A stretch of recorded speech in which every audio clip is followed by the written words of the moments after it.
सुंबळ्या तुला विशिष्ट प्रकारचा नरक तयार केलाय देवाने. काही म्हणतो त्या बापाची जागीर आहे का हरामखोरा. संप्रदायात असं म्हणायला अभंग आहेत, श्लोक आहेत मोठ्या मोठ्यांचे. ते म्हणा ना भंगिरेची वाणी. दोघे बंधू जेवायला बसले दही भात लिंबू.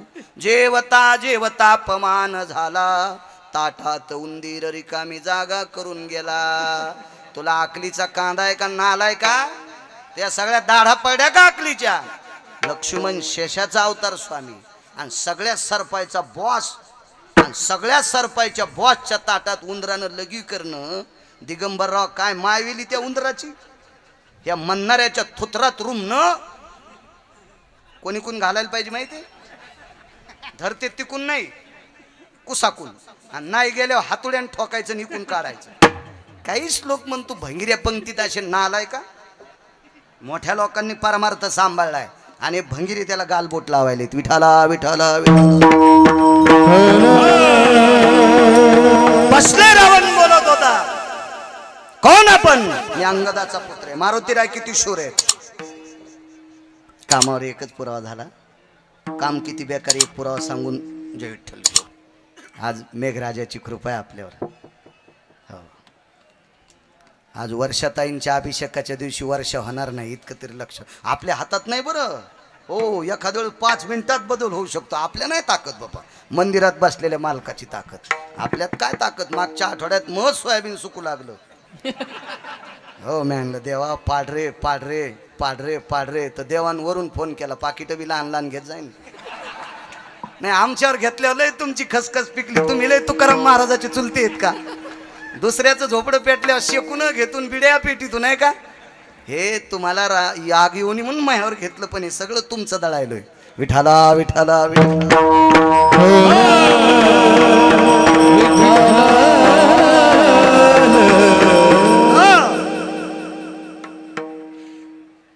अंगदाचा पुत्र आहेस. चला आपल्याकडे पहिल्यापासून मोठाले लोक फोडायचा धंदा होता हो. तिकडचे इकडे घ्यायचे, इकडचे तिकडे जायचे. अंगदाला सांगितलं आपल्याकडे काय देशील. अर्धी लंका देतो. ते म्हणला सगळीच मैयन. अर्धी काय देतो तू. रावण म्हणला काय बोलतो, डोक्याचा प्रकार आहे का तुला. अंगद म्हणला मला एकच डोकं आहे पण सुपीक आहे. तुला 10 असूनही सुपीक नाही. तर कारण माझ्या बाबानं ज्या वेळेला तुला बगलात धरलं होतं, तुला जर दाबला असतं तर टमाटर फुटल्यासारखा फुटला असता. बेंबीतली ती बाटली फुटली असती. तू मेला असता. लंका कोणाची होती म्हणले अंगदाची, वालीची. आणि मग वालीचा मी कोण आहे. बापान कमिलेली प्रॉपर्टी कोणाला असती. पोराला. गपचिगत बसलं रावण. 10 तुजरं खाली घातलं नाही. माती इकू लागलं. रावण म्हणला तरी बी तुझं हित आहे. आखी लंका देतो, फक्त नावाला राजा मी राहू दे आणि कारभार तुझ्या हातात. नाही म्हणतो. नाही नाही. अंगद म्हणला आपल्यापेक्षा शक्तिशाली माणसाला शरण गेलं पाहिजे. रावण म्हणला माझी शक्ती कमी आहे का. अंगद म्हणला मी तुम्हाला शरण येतो रावणा, पण आपला पाय हलवून दाखवा. अंगदानं असा पाय टेकल्याबरोबर रावण खाली उतरला आणि अंगदाच्या पायाला हात लावणार तेवढ्या अवकाशात अंगदानं पाय काढून घेतला. रावण म्हणला आपली बोली काय झाली, पाय हलवायची. मी हात लावायच्या आधी पाय कस काय हलीला. अंगद म्हणले माझा पाय रावणा तुला हलत नाही. फक्त तुझ्यासारख्या माणसानं माझा पाय धरण्यापेक्षा प्रभू रामचंद्राचा धर ही तुला विनंती करते. तुला काय फायदा आहे आमच्यासारख्या वानराचा पाय धरून. रावण ऐकायला तयार नाही. पाय हल्ला नाही. उड्डाण केला. पूर्ण खांबाचा मंडप गेला. महाराज अंगदाकडे जर इतकं शुरत्व आहे तर ह्या अंगदाला आशीर्वाद देणाऱ्या मारुतीरायाकडे किती शुरत्व असेल. शूर आणि धीर.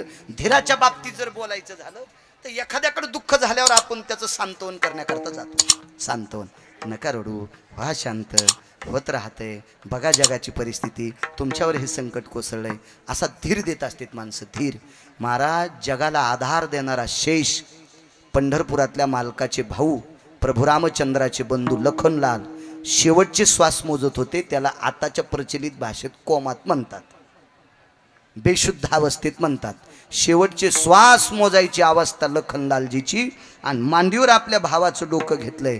त्या भावाचं डोकं घेऊन रडत असणाऱ्या भगवान प्रभू रामचंद्राला, म्हणजे पंढरीतल्या मालकाचा 7वा अवतार प्रभू रामचंद्र, या जगाच्या मालकाला धीर द्यायला, मालक काळजी करू नका, मी उठीतो लखनलालजीला.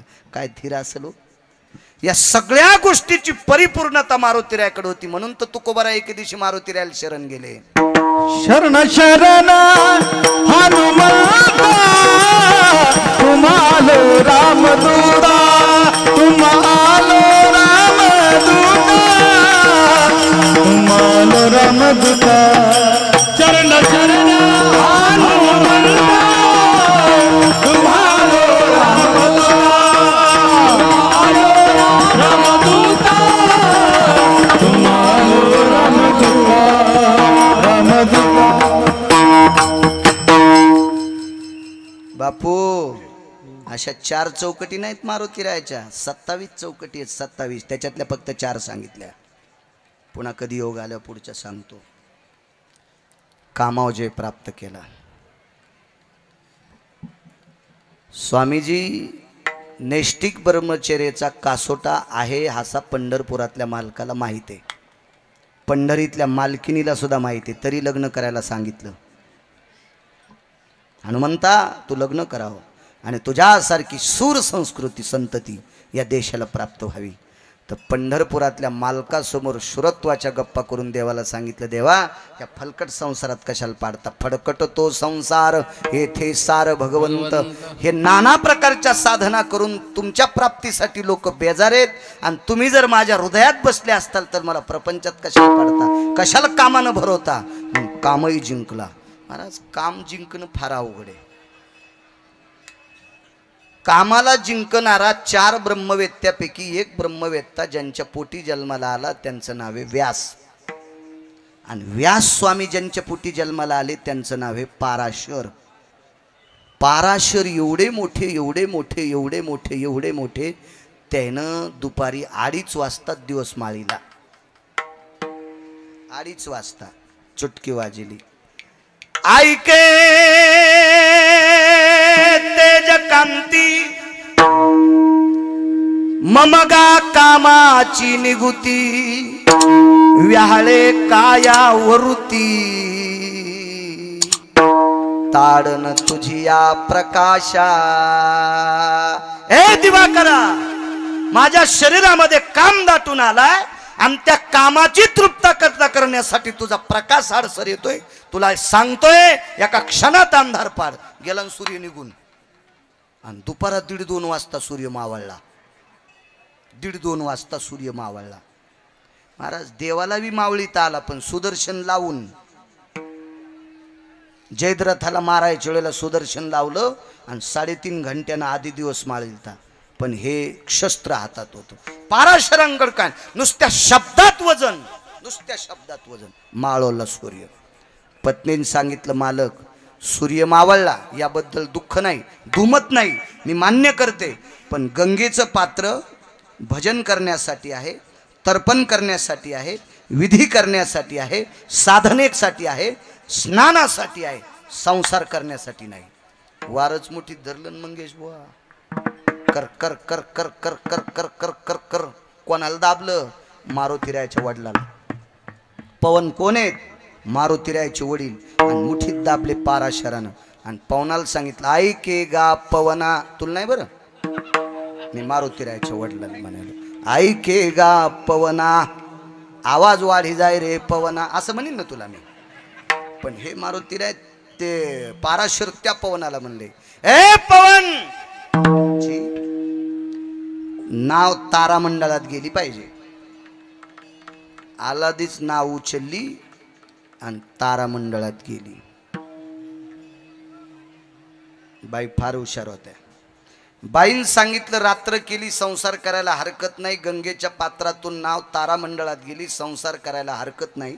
पण आपलं लग्न आज दुपारी 11:15 वाजता झालंय. नक्षत्राचं नाव घरी गेल्यावर शोधा.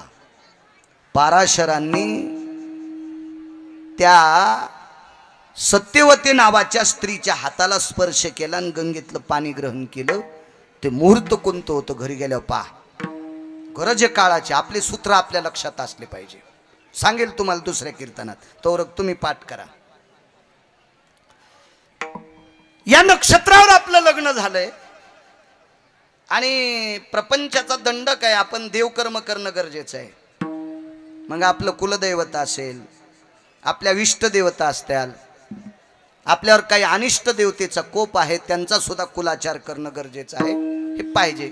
तर पाराशरांनी सांगितले तुझे देव किती आहेत मला सांग बरं.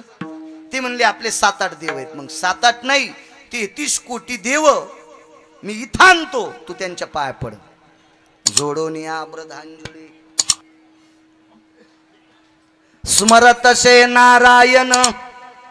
हात जोडले आणि नारायणाचं स्तवन केलं, शिवजींचं स्तवन केलं, हाडामासाच्या कुंभाराचं स्तवन केलं. हाडामासाचा कुंभार कोण?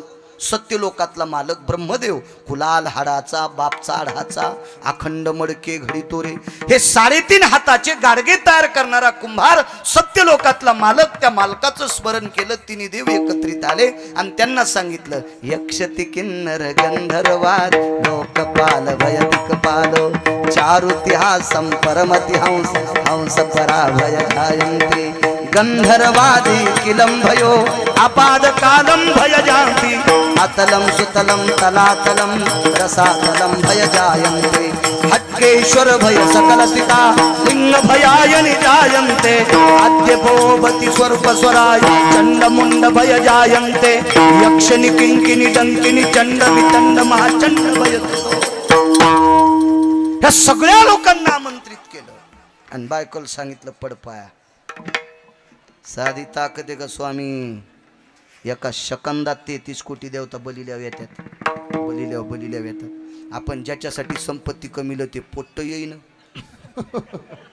हा, जिच्यासाठी एवढं मोठं आपण कमवून ठेवलं ती महादेवाला पाणी घालीत बसली. हे उपाशीत बसलं 12:30 वाजता.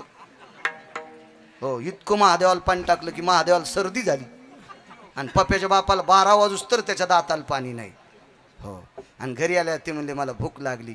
काय तुमच्या पोटात बरम्या नांदायला माय पूजा करू देत नाहीत. अशी बाई दिसली की मान खाली घालायची. हे बापा, गाय कापले इतकं पाप लागते. जी नवऱ्याला उपाशी ठेवून महादेवाला पाणी घालती का? जी नवऱ्याला उपाशी ठेवून पांडुरंगाला मंजुळा वाहती का? हा, ही खातक सांगितली, खातक. हो, जी नित्य नेमानं नवऱ्याचं दर्शन करते तिनं रोज शंकराला लाखोळी वाहिल्याचं पुण्य प्राप्त होते. जी नित्य उठलं की नवऱ्याचं दिवसात एकदा दर्शन घेते तिनं 1 कोटी मंजुळा पांडुरंगाला वाहिल्याचं पुण्य प्राप्त होते. हे ओरिजिनल सोडून दिलं. भांडणाय पस्तोर टाइम गेला. भांडणाय लोक न काही माई होता असा गर्दा नका डोक्यावर घेऊ. हिशाबात राहायचा. चला असू द्या. काय सांगू लागलो बाला साहेब? देव बोलिले. हा, सगळे देव बोलिले. सगळे देव बोलले. पडपाया. दुपारची रात्र केली. गंगेच्या पात्रातली नाव वरी नेली. त्याला पाराशर म्हणतात. पाराशर. पण स्वामी काम नाही जिंकत आला. पाराशरे काय केले दुर्गंधेची निसंगे व्याळीत काम भंगे आगा जीववी जीव प्रसंगे ज्ञाती या. जगातला 1 नंबरचा ज्ञानी पाराशरांचा पुत्र. व्यासोचिष्ट जगत्रयो. जगातलं सगळं ज्ञान व्यासाच्या तोंडातलं उष्ट. आणि 4 ब्रह्मवेत्यापैकी शुक याज्ञवल्क दत्त कपिल मुनी हरिशी जाणोनी हरी झाले. असा ब्रह्मवेत्ता नातू म्हणून जन्माला आलाय.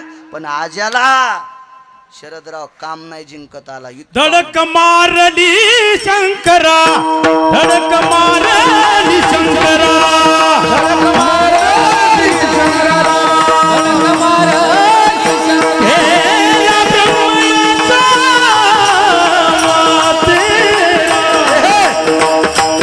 इंद्रचराची धरा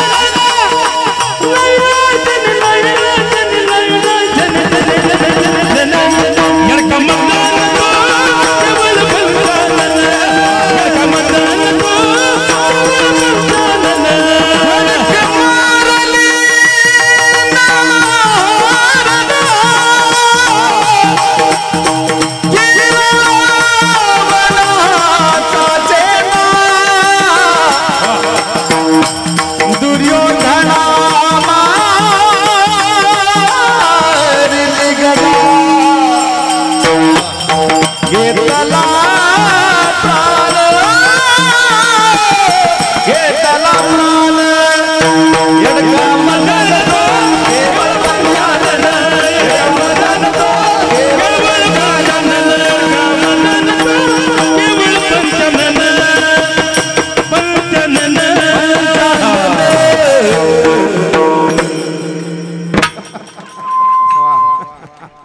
इतका कामे हरामखोर आहे.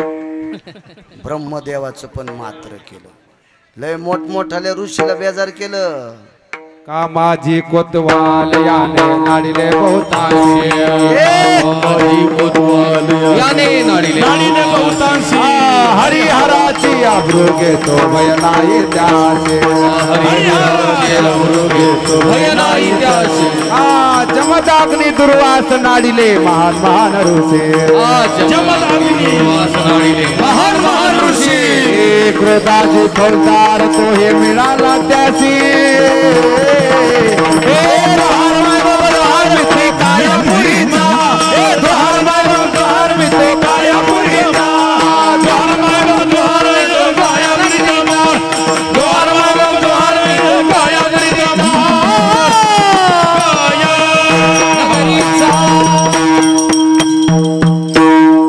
इतका काम्या पांचठे, इतका काम्या हरामखोरे. पंढरपुरातल्या मालकाला 360 तीर्थापैकी एका तीर्थात दगड होऊन पडावं लागलं. त्या तीर्थाला गंडकी नावाचं तीर्थ म्हणतात. आणि काशीतल्या मालकाचं त्रिशूळ डमरू गेलं एके दिवशी. दिगंबर रूप झाला पंचानन ग, भिल्लनीच्या पाठी लागे पंचानन ग. इतका काम्या बेकार. पण भिल्लीन त्यांची बायकोच होती.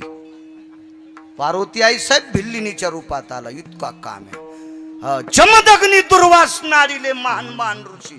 पर्वताला पाहिल्याबरोबर पर्वताचा बुक्काच होत होता. इतके जमदग्नी दाड. हो, बायकोनं पाण्यातल्या माशाचा संसार पाहिला आणि पोराला सांगितलं, ए हिनं पाण्यातल्या माशाचा संसार पाहिला, कापीचं डोकं. पोराला सांगून डोकं कापलं. आणि पोराला सांगितलं, काय देऊ? जिच्या पोटी जन्म झाला तीच द्या. पोरग बी बहादर होतं बापासारखं. दिली माय. तिचं नाव रेणुका. काय ताकद या लोकांची. कोणाला म्हणते दुर्वास. मंगेश बुवा दुर्वासाला पंढरपुरातला मालक असा लट लट लट लट कापत होता. दुर्योधनासारख्या नालायक लोकांच्या घरी दुर्वास गेले आणि त्यानं पूजा केली. दुर्वास प्रसन्न झाले. काय देऊ? हे येडगळ दुर्योधने म्हणला, आमच्या भावाला त्रास द्यायला जा. हे नालायक होतं पांचट. त्याला काय आकलीचा कांदा होता का? ज्याला रक्ताचं नातं कळत नाही ते हरामखोर असते. हो, त्याला कुठे अक्कल होती? मोठ्या भावाला लहान्या भावाची बायको लेकी समान असावा. नथुराम बाबा केळकर सांगायचे, मोठ्या भावाला लहान्या भावाची बायको लेकी समान असावा आणि लहान्या भावाला मोठ्या भावाची बायको माई समान असावा. आणि या हरामखोरानं माई समान भावजाई मांडीवर घेतली होती म्हणून ते यांनी सांगितलं, गदा इथंच आणली, मांडीवर छानली, तितकीच मांडी फोडली. मारला दुर्योधने. त्यानं सांगितलं, आमच्या भावाला त्रास द्यायला जा. हे गेले. दुर्वास पातला पांडवा छळावयावनी.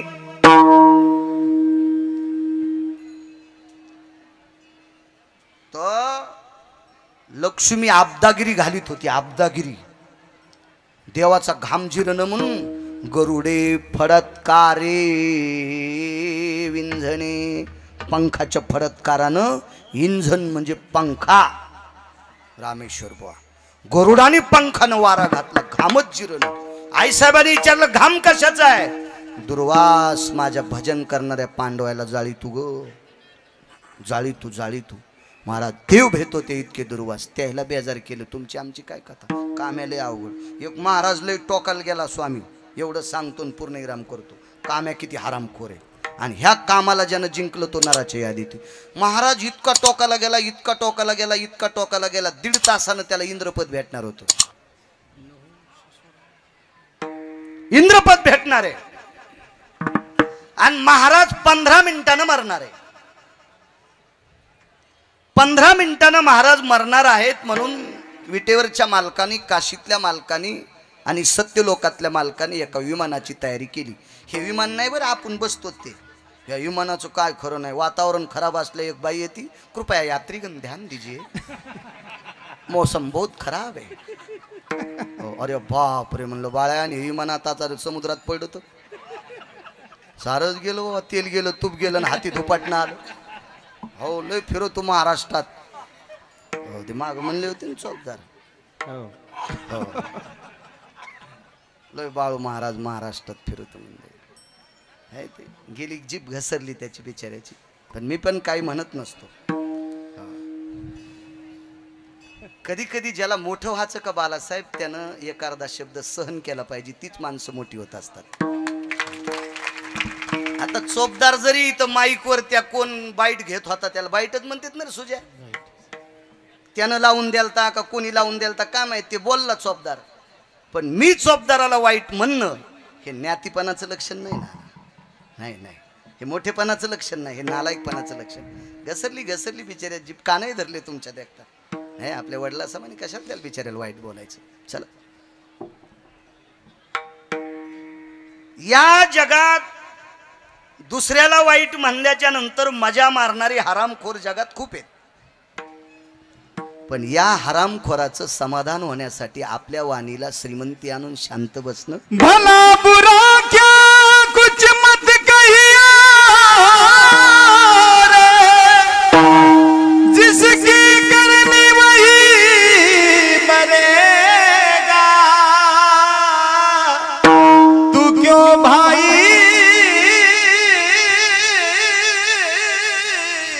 उदास, निंदा मत करना किसी की, सच्ची बात है कबीर जी की, सच्ची बात है कबीर जी की, सच्ची बात है कबीर जी की.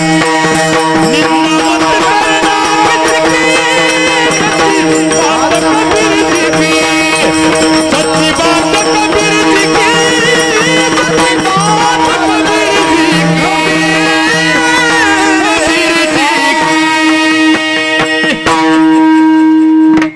सगळ्यात मोठं पाप ते आहे. वाणी सांभाळणं सर्वात मोठी श्रीमंती आहे. 15 मिनिटानं विमानाची तयारी झाली. महाराज जाणारे विमान आश्रमाच्या बाजूला उभं केलंय शरदराव. महाराजाला मरायच्या आधी 10 मिनिटांनी ताण लागली. ज्याला इंद्राचं पद भेटणारे इतका मोठा महाराज, इंद्राचं पद एवढा मोठा महाराज. आणि योग असा आला, पाणी देण्यासाठी स्वामीजी जवळ कोणी नाही. आवाज दिला, अरे पाणी देईल का कोणी. एक शेतकऱ्याची बाई शेतात चालली होती. शेतकऱ्याची बाई दयाळू असती बरं, खूप दयाळू असती शेतकऱ्याची बाई. शरदराव अंगावर घेऊ नका बरं का, मग रेडीमेड कपड्याचं दुकान आहे. तुम्ही म्हणताल कीर्तन मॅट ठोलून मायावर बॉम्ब टाकायलाय. पण तुमचं बरं आहे ना, तुम्हाला प्राप्त झालेली माऊली जनरेटर द्यायला लावती, याच्यापेक्षा तुमच्या कशाला दोन्ही तुम्ही आहे का नाही ना. हात जळून जाते ना चांगल्याचे कपडे धुतल्यावर. नाही, शेतकऱ्याच्या बाई इतकी दयाळू जगात बाई नसेल स्वामीजी कोणी. तुम्हाला एक सांगू का, माझ्या जितक्या पगारीवाल्या पाहुण्या आहेत त्या 3ऱ्या मजल्यावर राहत्यात. भिकारी आल्या किरायादारानं द्यायचं. आणि मयासारखा आडमुठ भिकारी जर वडी गेला तर ते म्हणतात आम्हाला सुतक आहे. शेतकऱ्याची बाई नवरात्रीमध्ये गोंधळी दादाला पसाभर दाणे देईल, वासुदेवाला पसाभर दाणे देईल, पांगुळाला पसाभर दाणे देईल, कोणी येऊ द्या त्याला पसाभर दाणे देईल. ही शेतकऱ्याची बाई आहे. आणि शरदराव ती शेतकऱ्याची बाई शेतात जाता जाता टोपलं महाराजांच्या पर्णकुटीच्या बाजूला टेकलं. महाराजाच्या माठातला पेलाभर पाणी घेतलं आणि महाराजाला प्यायला दिलं. आयुष्य 2 मिनिटाचं शिल्लक आहे. विमान आले बरं का न्यायला. विमान हे आपण बसतो ते टपरी विमान नाही, देवाचे पार्षद आहेत, देवाचे पार्षद. याचं पेट्रोल संपत नाही, इंजिन खराब होत नाही, याला वातावरणाचा संबंध नाही, गारगुंडी नाही, धुकं नाही, काही नाही, याला कशाचीच लाईन नाही, याच्या लाईनला कोणी आडवच नाही. असं विमान आलं न्यायला. आणि त्या विमानामध्ये महाराज मोजून 3 मिनिटानं बसणार आहेत. पण 2 मिनिटानं एक बाई पाणी घेऊन गेल्याच्या नंतर त्या बाईचं नुकतंच 2-3 वर्षापूर्वी लग्न झालं प्रकाश बुवा. आणि त्या बाईनं पाणी दिलं. सौंदर्याची खान होती. आणि त्या बाईकडे बघून महाराजाचं मरण अर्ध्या मिनिटावर आलं, 30 सेकंदावर. आणि 30 सेकंदानं महाराज मरणार. आता महाराज मरणार आहेत 5 सेकंदात. आणि 5 सेकंदात महाराजानं पाणी पिऊन मरावनं. पण ते भंगिऱ्या महाराज म्हणला, ही तरुणपणात भेटली असती तिच्या संग लग्न केलं असतं. विमान निघून गेलं. सांगा बापू, तरी तपोबळी जन्मधारी तरी तपोबळी जन्मधारी तरी तपोबळी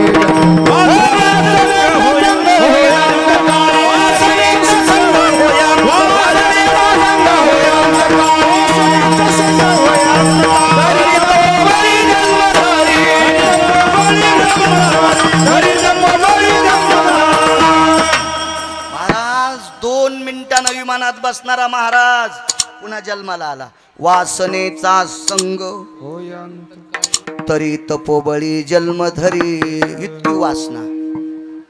एक मंत्र्याला किती जाळील काय सांगता येत नाही. शरदराव 222 मंत्र्याचे पद एकट्यालाच होते.